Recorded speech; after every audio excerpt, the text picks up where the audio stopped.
Previously on Ballz. Hey, Roo. Hello. How's it going? It's Darren here on the Ballz team. How you doing, bud?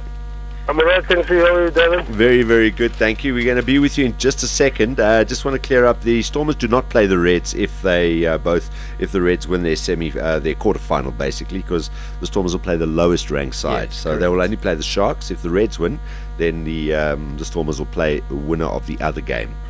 Lucas Radebe joins us on Ballz this afternoon. Nice to catch up with you, Roo.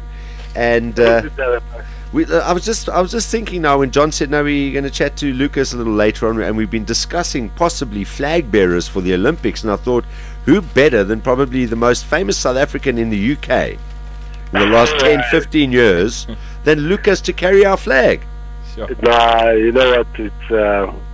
It's a pleasure. You know, I was blessed. I think to be able to play the sport and be what I am today, and to be able to be part of that team, it's unbelievable. You know, I've never been to the Olympics before. I've always watched on TV, and I'm telling you, I'm looking forward to this, especially what we have in store, you know, for the world out there. So it's going to be fantastic, and I'm looking forward to that. So it is you. Pardon?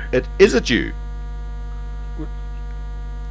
What do What are you saying? No, I was saying, are you in one of the people in line to carry the flag?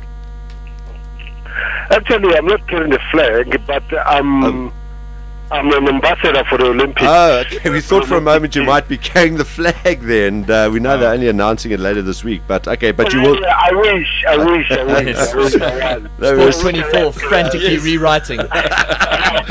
You gave everyone a heart attack there for a moment, but I think it wouldn't be a bad choice at all. I think it would be absolutely great. fantastic, Yeah, it would because be you'd probably get as much of an ovation from the South African fans as the British fans there. Just delete my tweet quickly. Where are you at the moment, Drew? No, I've actually just got home from work. Okay. Yeah. And just for those that don't know, what kind of stuff do you do now? What work do you do? No, we've got a agency company, you Okay. know, which deal with the branding and the Lucas Radebe management company, which it deals with the day-to-day stuff, but as well with the charities, the sponsors, you know, and my diary. So, Okay.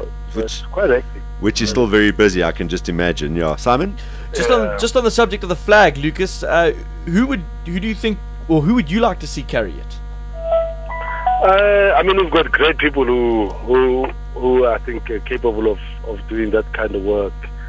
You know, I mean, you look at throughout the sporting fraternity, you know, from boxing, which we've got Baby Jake Matala, but maybe it's going to be too short because they won't be able to see him.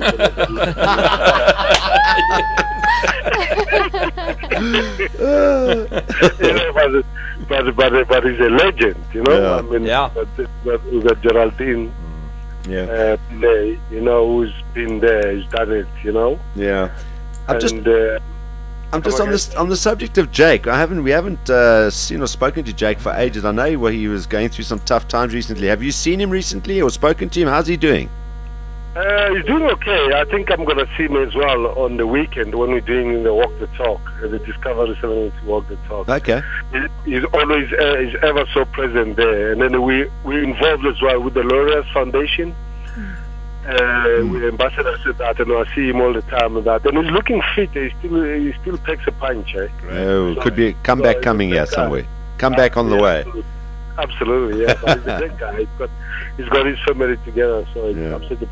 That's awesome, Roo. And just last time we spoke was pre Bafana coach time, obviously, and I know we did discuss the Gordon Egerson possibility, Yeah. and that's exactly what's happened. So you're very comfortable with our new coach, and I mean, once again, are they going to have they discussed anything with you, possibly getting involved in some way or assisting in any way? Now that we know it's Gordon and obviously Tommy Marikaki. Yeah, I mean, you look around the coaches that we have back here in South Africa. I mean, you talk about the quality that are able, you know, to get a squad together. You know, especially the European-based and local to gel and play together as a team and have the respect of the players. to do what you want them to do, to have the same goal. I think looking at his track record, I mean, Gordon Henderson, I think he should have been there before, but I think he deserves the opportunity now, to have a go at the team. And I think for me, he surprised me with his assistant, but obviously Thomas has got a great experience with Supersport, with Pito, but with the coach's experience, what he did with Mroka Swallows, I think he will pull through. I think he will really get the Bafana team to how we know them to perform. So I think he'll get them better, and he'll get the players to play for him, because it's only direct, his style of football. So he wants success, and I think that's what all we want. It doesn't matter how we play, but if we get the goals, we get the players to play, to show their commitment in the field of play, I think that's all it counts. So that was a good choice, and I think his assistant as well. All right. I mean, coming to my point, I mean, I've heard in the news as well, same as you guys, my name is like all over the place, and I'm just still waiting to hear if there's anything solid or anything proper will come out from them, but still at the moment, nothing. So it's just speculation at this stage that you will be involved somewhere. Well, I mean, you'd think that those guys would also read the newspapers, and maybe it might give them an idea, because I'm certain, the more people with the experience, as we say, your experience, especially in Europe, and knowing the conditions there, the better for all. But I think, with the team that they've got in place there, so the guys are sort of getting their bits and pieces and their house in order, and that call probably come pretty soon to tap into the brain and experience of Lucas Radebe as well. Yeah, I mean, we've got two huge tournaments coming, in the Nations Cup and the World Cup, and you know what? It's a huge responsibility for one person. I think for me, you need a different kind of head together. To sort it out. Because I mean, Nations Cup next season, next year, you've got to qualify for the World Cup, and at the moment, things are not on our side, qualifying for the World Cup, which is a bit disappointing. But to lift that team up, to make sure that we get the boys to compete, and to play better, get their confidence back. It's gonna take a while. But what I thought they'll get the old heads back together, with the Clive and stuff like that, so that it's not only to get involved with the team, but even the backroom stuff, small things like being there for motivation, like the dinner or breakfast or something like that. I think that's what kind of atmosphere we need, and the involvement of these boys, just to share ideas with the youngsters, and just to rub shoulders with them and give them that magic that they need. I want to ask you, because I know this is a tradition, and obviously having sort of been around rugby circles a lot in the last few years, I do know that before test matches they get a specific person to come and present the rugby jerseys to the players. And a lot, 90% of the time it's probably former players, former Springboks. I know James Small presented the jerseys before the Rugby World Cup final in 2007, and they have a little bit of a speech, and they tell the guys about their experiences, not that you need to motivate them, but just give them that little bit of an extra special feeling, and give them that confidence going out. Does that happen in Bafana Circle? Do they get someone to come and present the jerseys before every game? No, I wish something like that can happen with Bafana. It boosts the morale. But it never happened. There's always been that politics, with the Bafana, because I think at one time, during the 2010 rugby, I think something like that was organized. Me and Francho was supposed to go and talk to the boys, have dinner with them, but and then there was all these politics coming out that